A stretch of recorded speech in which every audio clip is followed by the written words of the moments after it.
Hey there, Board Game Maniacs, and thanks for joining me for another episode of Painting with the Maniac.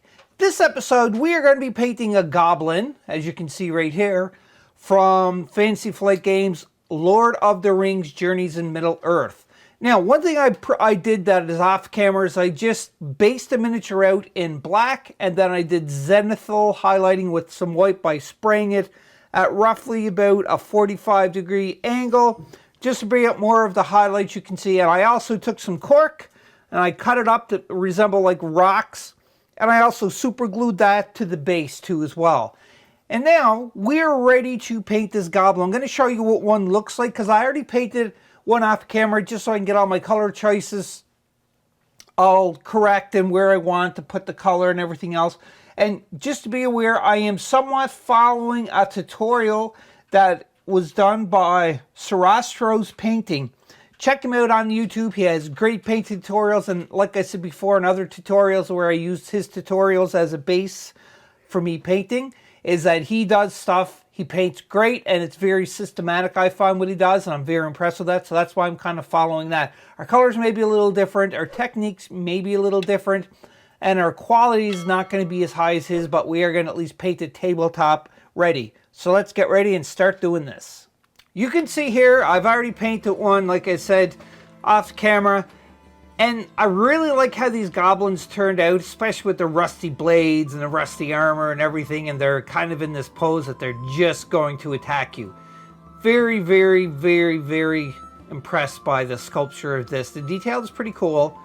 And, you know, it's going to be great onto the board when we're playing the game.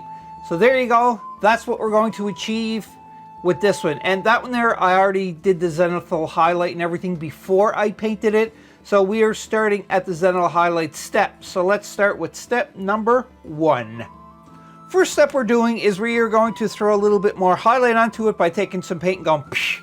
No, actually, we're going to be using some dry brush paint by Citadel. It's Praxetti White. And we are just going to throw some dry brushing onto him. And it's only in a downward stroke, just to bring out a little bit more highlights with it. So again, I'm using one of my dry brushes and just downward, not up and down.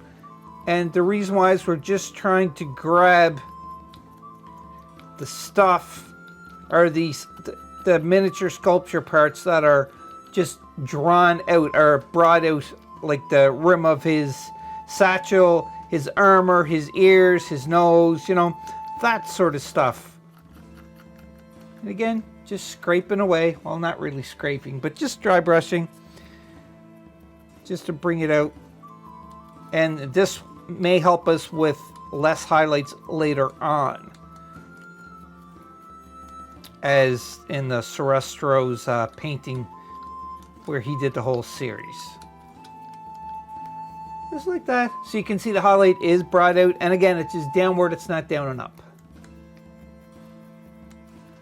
Yeah,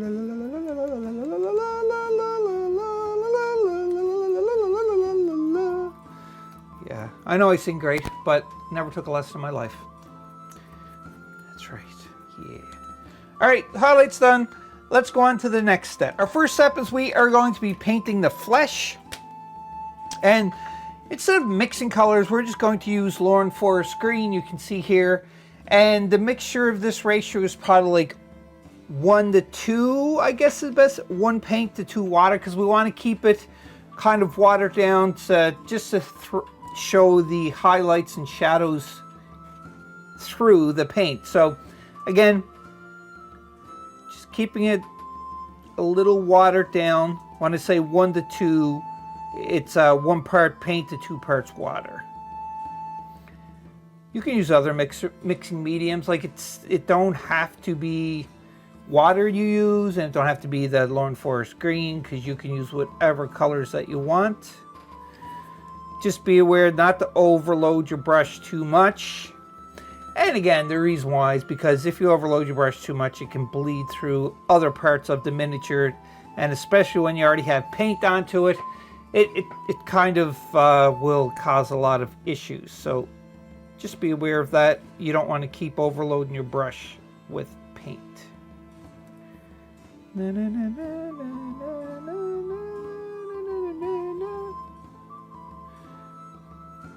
I'm kind of stuffed up today. I think I got a head cold going on here. So just, you have to bear with me here where I got, I may sound a little muffled, or I may do a little bit of sneezing or coughing slightly, but that's just because I do have a head cold. Woke up this morning kind of stuffy, and unfortunately, this is what it is.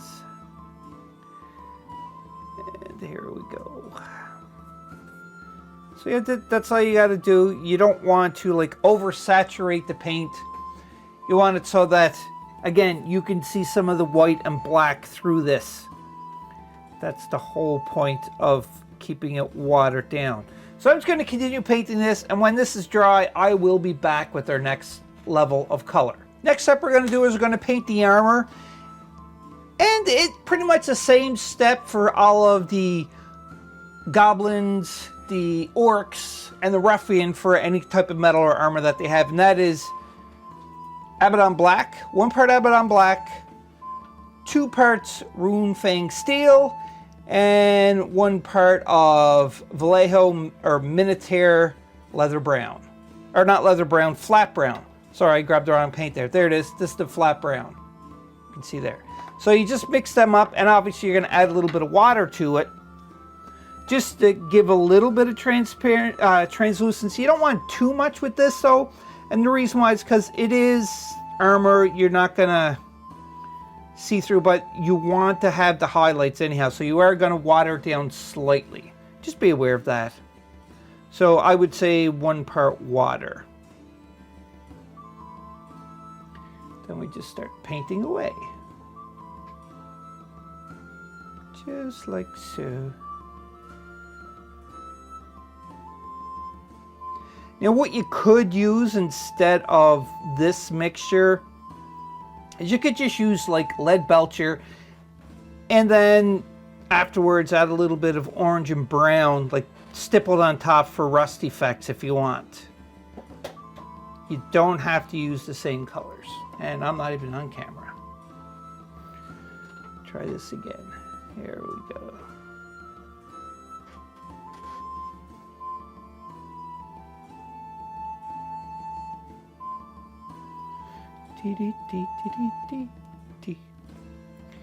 And we are going to paint all of the armor,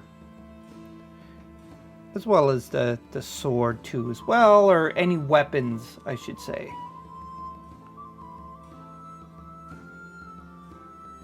See me painting there.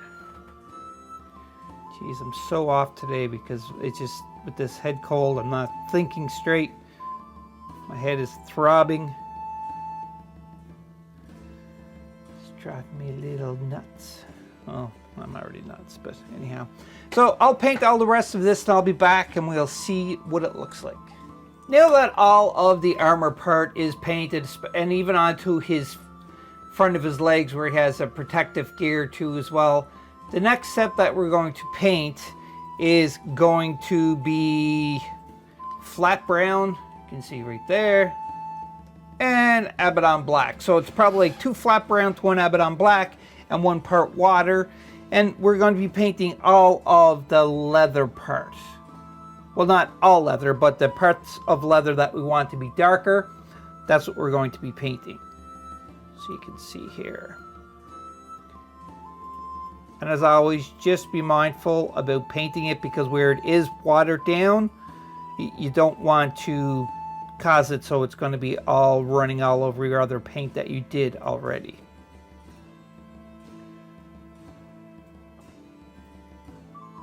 As long as you're just, cautious and you don't just try to go gung-ho like I usually do when I'm painting. Like, that's it, I'm going. Just take your time. Painting is a good way to develop patience. Putting miniatures together is a good way of developing your patience. Yeah. I don't like putting miniatures together. Luckily, my son does. So he does the assembling and I do the painting. Because I do enjoy the painting. And he don't enjoy painting, he likes assembling. So it's a good trade-off. I missed the spot there. we go. So with the next leg here. Again, just be careful. Don't be silly. Don't be like me, because I'm silly. Just apply it.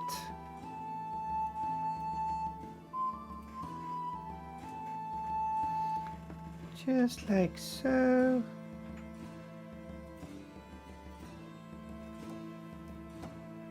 So hope everybody's doing well and they're keeping safe out there. With me recording this is during the COVID scare, the pandemic that's going on. And when this is released, I don't know if it's going to be all done with. Hopefully it will be. If not, stay safe. If it is, still stay safe. You just got to be careful. That's all.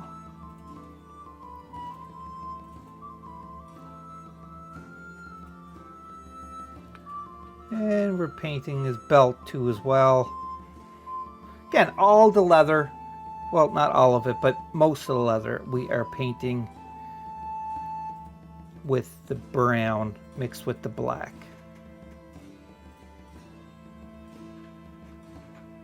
But you don't have to do it this way. You could paint it whatever way you want.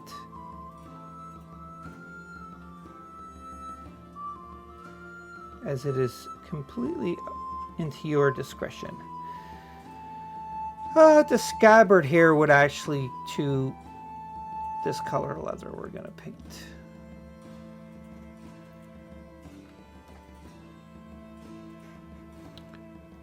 Just like so. And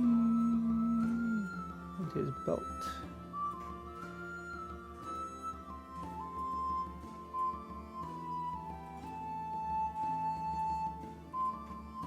Now this satchel part, I'm definitely not painting with this brown. I'm going to paint it with a different color brown.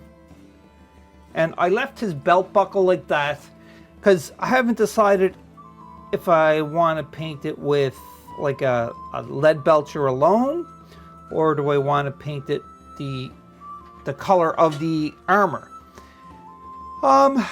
So I'll come back with that one in a moment. But right now, we're still painting with the leather. So he has like a cloth or leather, whatever you want. And I'm going to paint that with this brown too as well.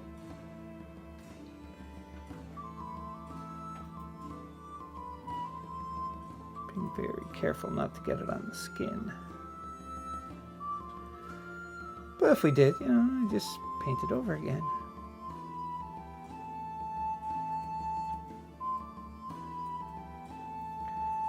Very quiet here.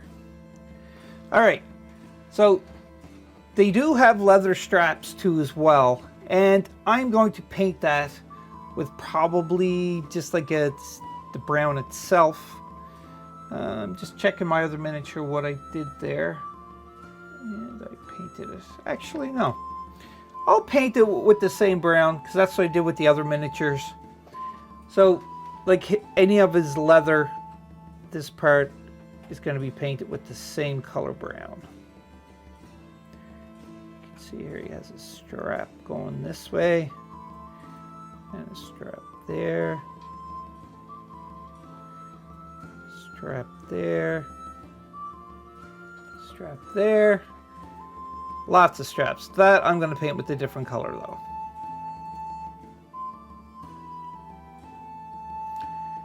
Just like so.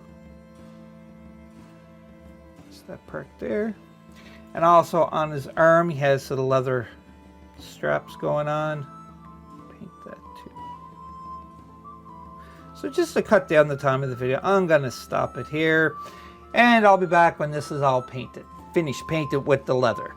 Leather is the dark leather, I should say, is all painted. So we're going to continue on with the leather, and we are going to be using the Miniature leather that we've used in previous videos too as well. See, let's bring it up there. So it's kind of like a medium brown leather that we're painting with, and we're going to be touching like we're going to be painting his satchel with it. So let's do that first.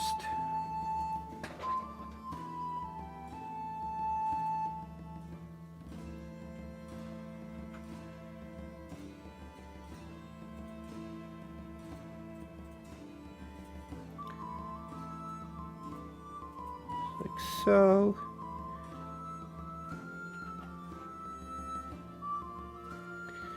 And we're also going to be painting the straps that are coming off it.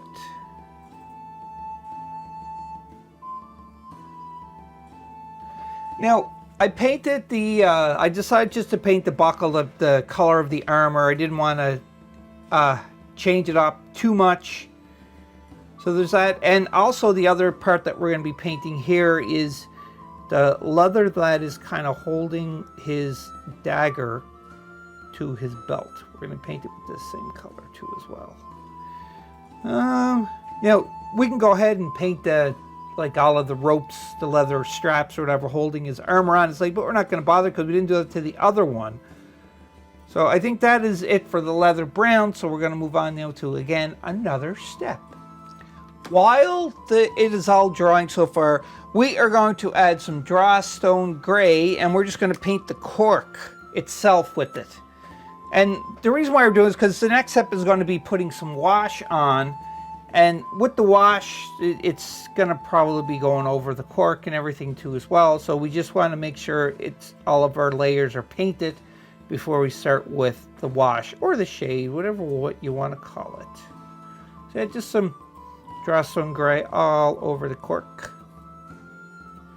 Just want to make sure you try to get like underneath for the cork and everything, because I find with the cork it can be a little tricky to paint because you paint it and then the paint will get absorbed a bit into the cork and then the brown will show through on the cork again.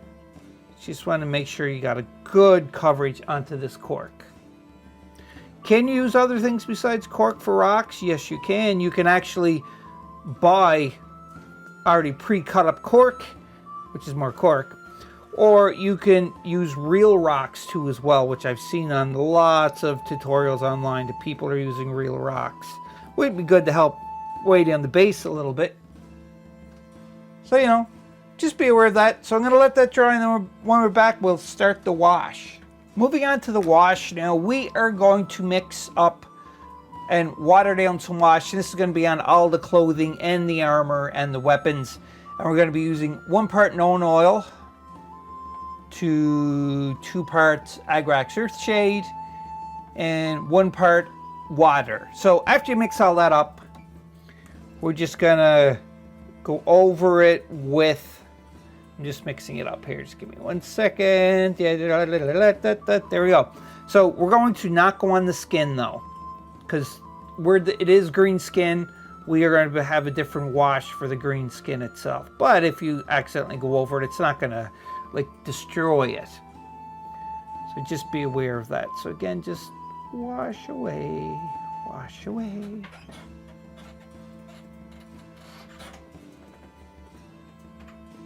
And what's good about, because we added the water to it, it is changing the translucency of the wash even more. So it's going to be lighter. So it's not going to look as dirty.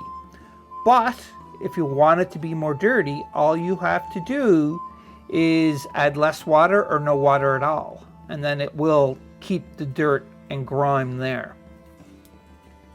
Because dirt and grime is good. It's important to have dirt and grime. Of course it is. And I like when my miniatures look dirty. They've been in battle for a bit.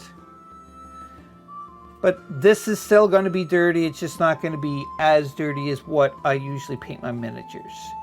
Just keep it more of a cleaner, a somewhat cleaner look. Not cleaner look, but somewhat cleaner.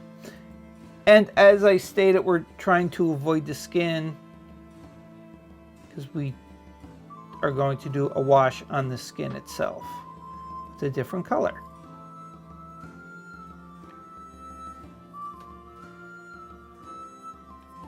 So just again, just adding it along like so. Making sure you get all of the armor too as well. Yeah, he's dirty. Well, not filthy dirty, because it's going to settle, and when it dries, it's not going to be as dark. So yeah, we'll let this dry, and then we'll go with the next wash in this step. Next wash we're doing is in Athonian Camo Shade. Can't even talk. And we're doing that like 2 parts of that with 1 part water, and we're only going over the skin tone itself, and that is it for that. So we're going to try to avoid getting it onto anywhere else. You can see the other wash is still drying a little bit, but not that it's going to interfere too much with this.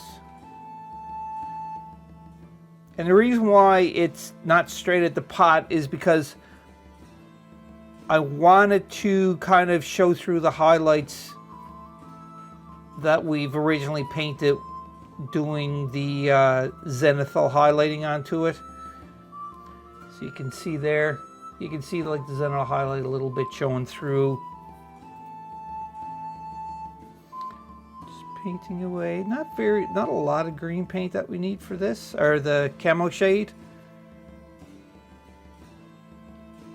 So yeah, just putting it on gently, carefully, just like that. Easy peasy, lemon squeezy. So now what we'll do is we're just going to leave this sit, let that dry, and we'll be back with the next step. Now that all the wash is dry, the next step we're going to do now is just add a couple little details, which is, I like adding the little details. And we're going to be doing some rusting effects onto his armor. That's pretty much all the details we're going to be doing. But we're doing it with Vallejo's Oxidized Rust. It's the orange, you can see it right there. If you don't have that, you can always just use like any kind of orange paint, and you can water it down with a little bit of brown. Excuse me, got hiccups again. Excuse me? Jeez. So just be aware you can do that too as well. So I got a little bit, and it is watered down still, because I'm going to dab on spots. And then I'm just kind of rubbing it off, just so that it's going to be toned down a little bit. And you can always take a Q-tip. I got my brush in my mouth, that's why my voice sounds like that. Just dab it off a little bit like that if you don't want that much rust. All right, so again, same with the blade. I want to give it a nice rust and his armband a bit. So that amount there. And then I'm just kind of dabbing it off with my Q-tip. Just like so, making it nice and rusty looking, because, you know, he's a goblin. He don't really care too much as long as it can cut. That's all what he's worried about. So again, same thing, some rust going on. And just dabbing it off right here. So again, it's going to show some rust effects going through it, but I'm not overdoing it. It wouldn't get rust on his leather, obviously. So I'm kind of happy with this tone right here. So we're going to leave that rust layer dry. And then when that's done, we're going to come back and we are going to do his base. Our next step is for the base. We usually put the sand onto it, but I did other miniatures, and you can see if I just bring this one up, you can see the way that the base is. So we're going to kind of mimic that, and we're using Citadel's Astro Granite Debris. It's a texture paint, and if you don't have any texture paint, you can always just use normal paint, or you can use sand, the PVA method like I did. I don't know if I got it on camera. There's many ways that you can do this, or you can make your own texture paint by mixing sand with your paint before you apply it to the base, because that's another option too as well. And there's other texture paints out there that you can get. So, as stated, many ways. But we're just going to use this Astro Granite Debris. But be aware that with this stuff, that the thicker you make this, the longer it is going to take to dry. So yeah, just be careful when you're going around the feet, unless you want to get your feet dirty. of the miniature. You do that. So there it is there. So I'm going to just leave this sit for good, like maybe 25-30 minutes. And when it is dry, we'll be back and we'll be continuing on by adding the wash and then some highlight and some tuft of grass, and I think that will be it. Now that the texture base is all dry, what we're going to do now is we are just going to add some dry brushing to it. And it's going to be Praxetti White. And we're going to do it to the rocks too as well. Kind of bring that out, the texture out a little bit. On camera it'd be better.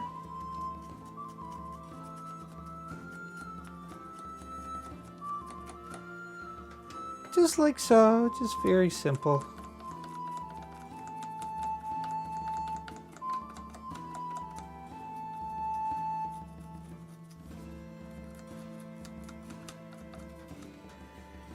See, it's brought it a little bit. A bit more ain't gonna hurt though. Just gotta be mindful that you don't get it on the feet. But if you do, like, I'm sure it's gonna look okay. If you get it on the feet a little bit, or the legs like I did there. We're just gonna throw some wash on the legs there to get rid of that. Or we could just kind of highlight a little bit more of the armor in that. Just to bring it out. Pretty easy. So now what we're going to do, it's pretty simple, is we're going to add the same wash, but we're going to put it on over the highlight. And then after that's dry, just some grass, and we'll call this guy done. Thought I'd throw in a little wrench into the mixture there. The last clip that I showed you, and I was dry brushing, and I got a little bit on the leg, the back of the leg there. It wasn't this miniature, actually. I was dry brushing this miniature. Because I'm kind of doing succession in painting. But you can see here, one's the archer, and one is not the archer. So, just letting you know that that was just kind of like a little test there to see if you were paying attention, because I am painting more than one at a time, kind of batch painting them. Him on camera, these off camera. And the process is exactly the same colors except for the shirt. This guy's wearing a shirt, he is not. So just be aware of that. It was a happy accident though, because I didn't realize that I was showing that one. But in either case, after our dry brush is done, we're just going to take that same mixture that we had with the Agrax Earth Shade, the known oil, and the water, and we're putting it over the miniature that we just highlighted. And the wash is so watered down that the highlight's going to show through. Not as bright, but it is going to show through, and we're avoiding the rocks, putting any wash onto the rocks. So that's pretty easy. Just like that. So while the camera's still rolling, I am just going to put the wash on the other two that I'm working on at the same time. So again, just except for the rocks, because I don't want any shadow or wash onto them. Just like so. Pretty easy. Lemon squeezy. And here's the other one I was working on off camera too as well. Now, I'm not going to shoot a video on how I paint the archer or this orc here. And the reason why is because they're exactly the same process. The only difference is the colors. Like, I'm using the same, when I say colors, like the shirt is a different color. And that's about it. Because the rest is all the same. He's a little bit dirtier. I had a little bit more wash in him because I just wanted him to stand out a little bit more. But you can see that they're all pretty much the same, and it is the same process. Get a little bit of wash on my rock there. Gotta clean that off. There we go. So same process. So what I'm going to do is just going to leave these out here. And I'm going to let them dry. And after they are dry, we're going to be back and we're going to put some tufts of grass onto them. And we're going to paint the rims too as well. So just stand by for that. The wash is all dry onto it, and you can see the highlight is still showing through. So the second last step is we're going to take some tufts of grass and apply it to the miniatures. Now we are using Gamer's grass. It's dry steep grass set, but we are choosing to use this color here because that's the color that I've been using all along on these miniatures. So I'm just going to grab one, and I'm just using my tweezers. I just find it easier this way, and then some super glue, applying it when it comes out. Find it coming out. Is my super glue done for? I don't think so. Maybe if I hold it the right way. Jeez. Why ain't this working? I guess I have to get it working. One moment. All right, let's try that again. It just closes over every once in a while. But you can see there. And we're going to take it, this guy here, and let's just put it on the base. Kind of blocking him. There. You can see it better now. So there we go. It's one piece done. Now, one thing I find is the super glue will get clogged up like this. And what I like to do to fix that is I use like a pin and I stick it. I'll take this off and I'll take a pin and I'll go from the inside and push it outward to be able to open it up. So that's just a little trick. I don't know what everybody else has tricks for doing the super glue. If it gets stuffed up or clogged up, whatever you want to call it. But that's just, you know, my little trick. So anyhow, applying some more super glue. Just like that. Go on the second one here. Pushing it in place.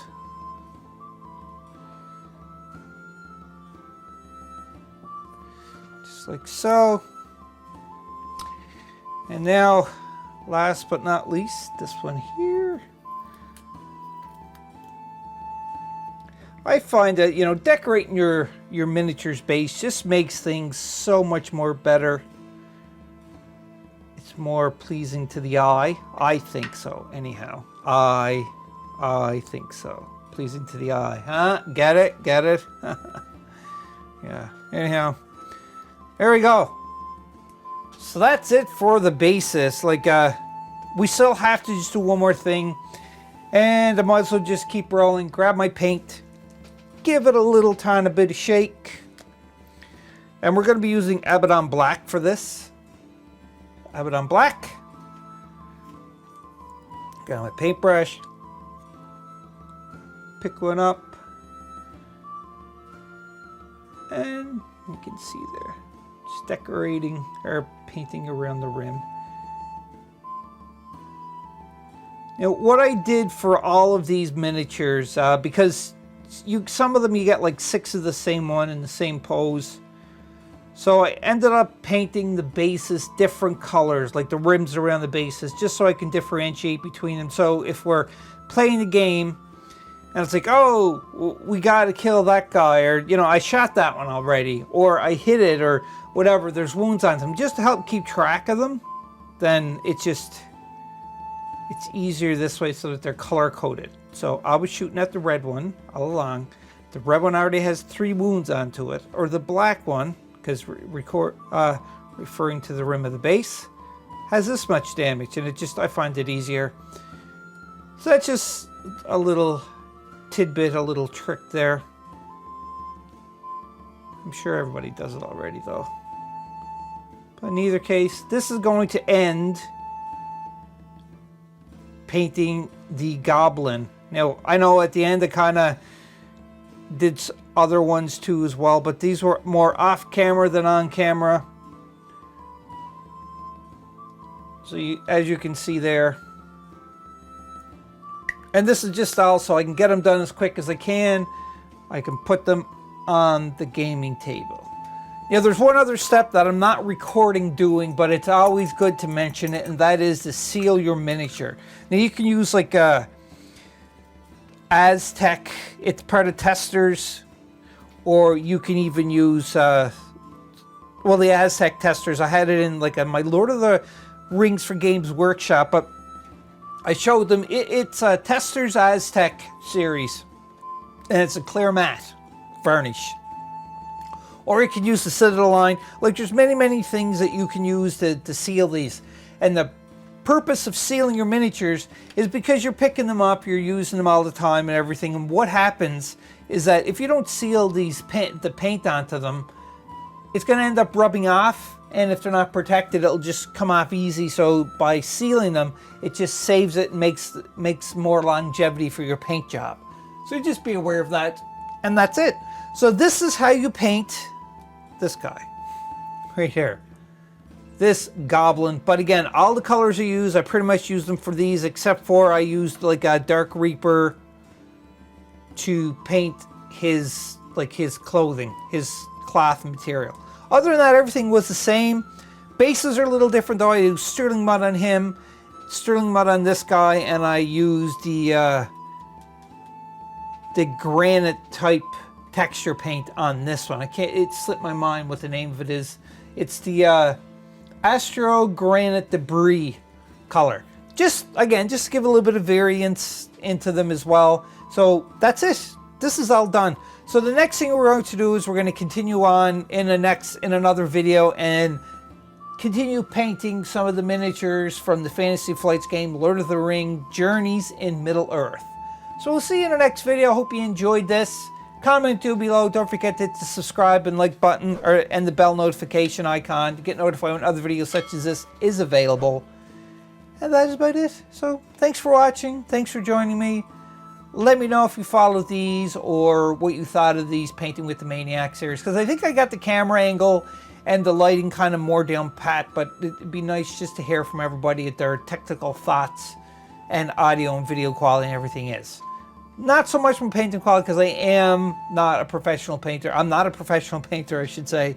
But I'd still like to hear your thoughts about the painting, because it's very valuable, and this is the way I learn things from others, such as yourselves, doing painting all the time, and so on. So thank you very much. Join me for the next video, and most importantly of all, and that is, be a maniac. I'll see you next time. Boo! Hope you enjoyed that video. If you want to keep up to date with Board Game Maniacs, click on the like and subscribe button to be notified when more videos come available. If you want to become an official sponsor of Board Game Maniacs, go to patreon.com/BoardGameManiacs. Or you can go to streamlabs.com/BoardGameManiacs1. That's right, and you can donate to help keep the lights on, keep food in our bellies, and play more games. We'll purchase more games, more equipment to make Board Game Maniacs evolve and get bigger and larger because of you, the viewers. I thank you from the bottom of my toes to the top of my head for all of your support. And until next time, Board Game Maniacs, be a maniac.